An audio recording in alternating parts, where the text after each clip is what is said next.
Yemen की सेना ने इजराइल पर किया ड्रोन से हमला। इजरायली सरकार में मची खलबली। इजरायली मीडिया के मुताबिक यमन से इजरायली कब्जे वाले इलाकों में 4 ड्रोन दागे गए हैं, जिनमें से एक ने रेमन हवाई अड्डे के टर्मिनल को निशाना बनाया। इजरायली चैनल 14 ने भी ये जानकारी दी है कि रेडार सिस्टम ने यमन से कब्जे वाले क्षेत्रों की ओर ड्रोन्स दागे हैं और 3 ड्रोनों को रोक लिया गया। इजरायली आर्मी रेडियो ने भी शुरुआत में एक मिलिट्री सोर्स के हवाले से ये घोषणा की थी कि यह यमनी ड्रोन रेमन हवाई अड्डे के यात्री टर्मिनल को निशाना बना चुका है। और इस बीच इजरायली रेडियो और टेलीविजन ने भी बताया कि फायर ब्रिगेड दल रेमन हवाई अड्डे पर लगी भीषण आग को बुझाने में जुटे हुए हैं, जिस पर काबू नहीं पाया जा सका है। जिसका मतलब यह है कि यह अटैक बहुत बड़ा था। हमले के बाद इजरायली ऑफिसर्स ने तुरंत उस क्षेत्र के हवाई क्षेत्र को बंद कर दिया और उड़ानों को सस्पेंड कर दिया गया।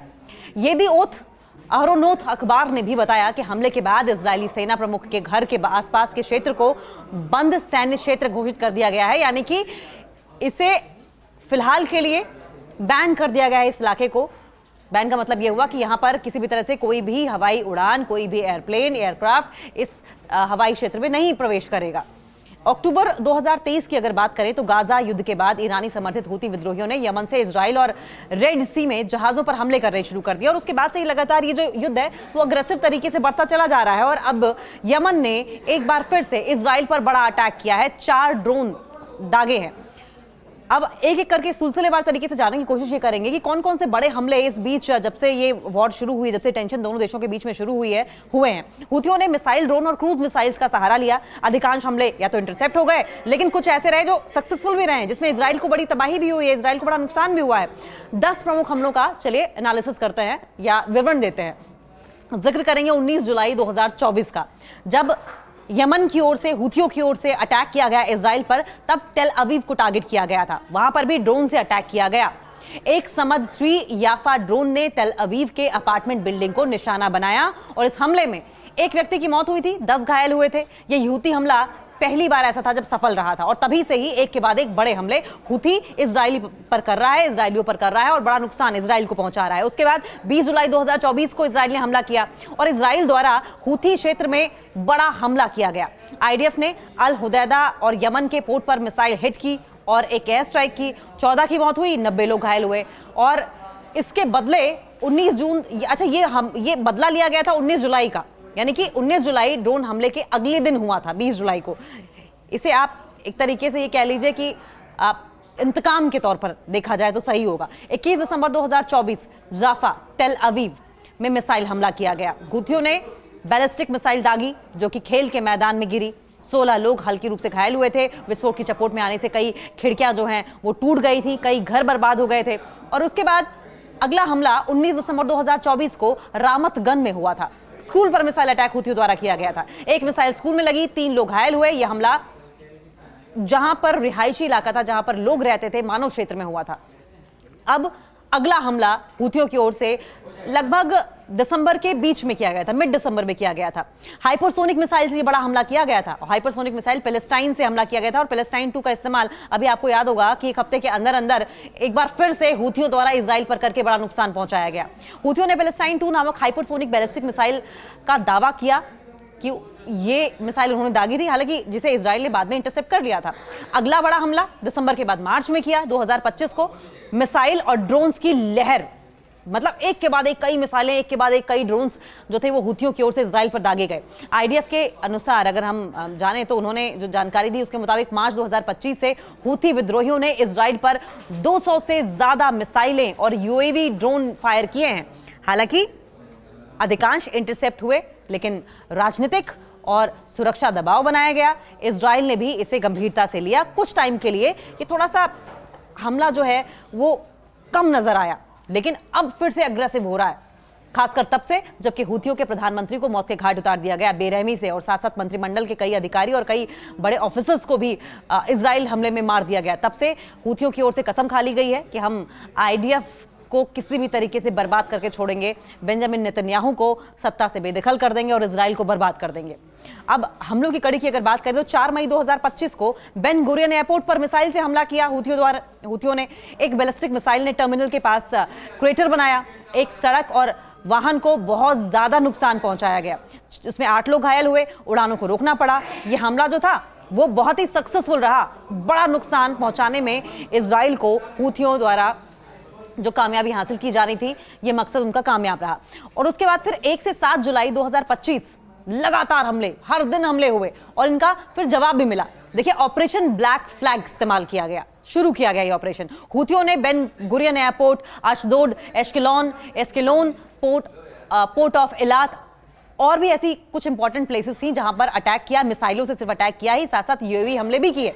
इजराइल ने यमन में हुदैदा, रस इसा दरअसल सलीफ और रास कनातिब पोर्ट पर, पावर प्लांट्स पर एयर स्ट्राइक्स किए। हमलों की संख्या कई ज्यादा बढ़ गई और बहुत सारे हमलों के एयर स्ट्राइक्स की खबरें आने लगी। और उसके बाद अगला हमला हूथियों ने इजराइल पर सितंबर 2025 में किया।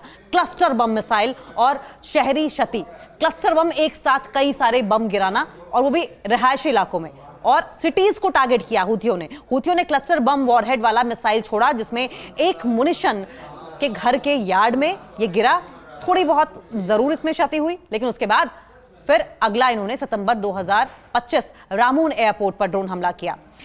एक ड्रोन रवानी से रामून एयरपोर्ट की आवागमन हॉल में जाकर लगी और उसके बाद फिर एयरपोर्ट को काफी टाइम के लिए बंद करना पड़ा। न जाने कितनी उड़ानें ऐसी थी जिन्हें सस्पेंड कर दिया गया। एक व्यक्ति इसमें घायल भी हुआ था और कुछ रिपोर्ट्स तो ये भी कहती हैं कि एक व्यक्ति नहीं बल्कि 3 व्यक्ति घायल हुए थे।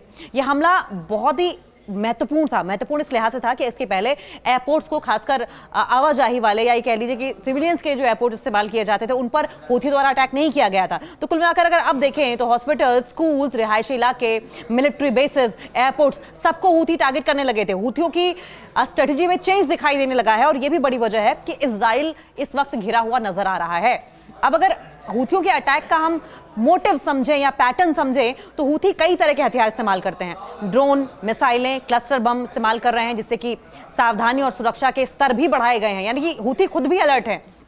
और अगर हम उनकी सक्सेस रेट और अनसक्सेसफुल टारगेट्स की बात करें तो ज्यादातर हमले या तो इंटरसेप्ट होते रहे हैं, लेकिन कुछ में सफलता मिली है, जिसमें इजराइल को काफी नुकसान हुआ है। जैसे तेल अवीव का ड्रोन हमला जो था, जाफा मिसाइल जो बरसाई गई थी, बेन गुरियन एयरपोर्ट पर बड़ा सा क्रेटर बना और रामून एयरपोर्ट पर ड्रोन हमला किया गया। ये हमले जो थे बहुत ही सक्सेसफुल रहे थे। इजराइल की अब इस पर रिएक्शन क्या था? देखिए, हमलों के जवाब में इजराइल ने यमन में एयर स्ट्राइक की, पोर्ट और इंफ्रास्ट्रक्चर पर भी एक्शन लिया, जिसमें कई मौतें हुई थी और काफी नुकसान भी हुआ था। अगर हम भूमध्य सागरीय और रेड सी के प्रभाव की बात करें तो हमलों ने समुद्री मार्गों और वैश्विक व्यापार को भी काफी हद तक प्रभावित किया है, जिससे कि लागत और बीमा प्रीमियम में भी वृद्धि हुई। हालांकि इस विषय पर विस्तार समिति बनाई गई है और विस्तार से चर्चा करने का विषय है, लेकिन अगर हूथी के हथियारों की बात करें, रणनीति की बात करें, क्योंकि उनके हथियार भले ही कितने ताकतवर हो ना हो, उनकी रणनीति बहुत ही ताकतवर है, या फिर वो इस तरह की रणनीति का इस्तेमाल करते हैं जिससे कि आईडीएफ को या इजरायली सैनिकों को वो मात दे पाते हैं। चाहे वो समुद्र की बात करें, आसमान की बात करें, धरती की बात करें, वो गुरिल्ला वॉर में बिलीव करते हैं। मारो, भाग जाओ, अटैक करो, छुप जाओ। मिसाइल और ड्रोन, हूथी उन्नत मिसाइलें इस वक्त इस्तेमाल कर रहे हैं, जैसे बैलिस्टिक, क्रूज और हाइपरसोनिक मिसाइलें, और ड्रोन का भी इस्तेमाल करते हैं जो इजराइल के शहरों और एयरपोर्ट को निशाना बनाते हैं। अब हम छुपे हुए हमले का जिक्र कर रहे थे। कई हमले या तो रात में किए जाते हैं हूथी की तरफ से, या फिर सीक्रेटिवली अंजाम दिए जाते हैं, गुप्त तरीके से किए जाते हैं, ताकि इजराइल के रक्षात्मक सिस्टम को नुकसान पहुंचाया जा सके, वो इस चीज को भांप ही ना पाए। अब टारगेट्स की भी बात करेंगे, मोटिव्स की भी बात करेंगे। हूथियों की नागरिक क्षेत्र को टारगेट किया जाता है, एयरपोर्ट्स को टारगेट किया जा रहा है, पोर्ट्स को टारगेट किया जा रहा है, और इंफ्रास्ट्रक्चर पर हमले करके इजराइल को अनस्टेबल करने की कोशिश की जा रही है, डिस्टेबलाइज करने की कोशिश की जा रही है। अब सवाल ये कि क्या ये जो टेंशन है, ये संघर्ष है, ये इसी तरीके से बढ़ेगा? देखिए, अभी तक दोनों पक्ष लगातार एक दूसरे पर अटैक कर रहे हैं, अटैक का जवाब दिया जाता है, रिटेलिएशन देखने को मिलती है, और इंटरनेशनल लेवल पर भी अब इस टेंशन पर, इस संघर्ष पर नजर रखी जा रही है, क्योंकि ये क्षेत्रीय सुरक्षा, ये रीजनल सिक्योरिटी, सेफ्टी, और अगर इंटरनेशनल लेवल पर देखें तो वैश्विक समुद्री व्यापार, सी के थ्रू जो ट्रेड किया जाता है, उसको बहुत ज्यादा प्रभावित कर रहा है। अब जिस तरीके के हालात लग रहे हैं, युद्ध जैसी स्थिति तो है ही, लेकिन क्या भविष्य में कोई और बड़ा युद्ध हो सकता है? ये युद्ध जो चल रहा है वो और अग्रेसिव हो सकता है, या फिर कोई तरीका है कि डिप्लोमेटिक तरीके से इसका सलूशन निकाला जा सकता है? ये राजनीतिक घटनाक्रम पर ही निर्भर करेगा, और इस बात पर निर्भर करेगा कि दोनों ही पक्ष आपस में बैठकर क्या पीस वार्ता या शांति को लेकर, सीज फायर को लेकर बात करना चाहते भी हैं या नहीं। अगर हम मुख्य घटनाओं और प्रभाव की बात करें तो देखिए, हूती हमले कई बार तेल अवीव पर हुए, रामतगंज, जाफा, बेन गुरियन एयरपोर्ट और लाल सागर में हुए हैं। नुकसान की अगर बात करें तो नागरिकों की मौत हुई है, कई लोग घायल हुए हैं, इंफ्रास्ट्रक्चर को नुकसान हुआ है, इकोनॉमी को नुकसान हुआ है, न जाने कितने ऐसे एयरपोर्ट्स हैं जो बंद हो गए हैं। एंड अगर हम पॉलिटिकल प्रेशर की बात करें तो ये संघर्ष जो है, ये टेंशन जो है, वो मिडिल ईस्ट के बाकी हिस्सों में तनाव बढ़ाता है, खासकर ईरान और इजराइल और यूएस के बीच, हूती और इजराइल के बीच ये एक बहुत ही डिफिकल्ट, कह लीजिए एक जटिल और बहुपक्षीय संघर्ष है, जो यमन के सिविल वॉर, गृह युद्ध और ईरान इजराइल के बीच जो कंपटीशन वाला भाव है उससे जुड़ा हुआ है। हूती के पास मिसाइल और ड्रोन की ताकत बढ़ रही है, तो इजराइल की सुरक्षा के लिए एक बड़ा चैलेंज है। बढ़ती हुई हूती की मिसाइल और ड्रोन ताकत जो है वो इजराइल के लिए एक बहुत बड़ा सिक्योरिटी सेफ्टी चैलेंज है। इजराइल जो है जवाबी कार्रवाई जरूर करता है ताकि अपने नागरिकों और इंफ्रास्ट्रक्चर की सुरक्षा कर सके, लेकिन कई बार नाकामयाब हो जाता है। इस संघर्ष का असर ये हो रहा है, ये जो टेंशन चल रही है इसका असर ये हो रहा है कि मिडिल ईस्ट की राजनीति और सुरक्षा जो है वो, उसको लेकर चैलेंज जो है वो बहुत बड़ा होता जा रहा है, और ये जो दायरा है टेंशंस का, ये और भी बढ़ रहा है।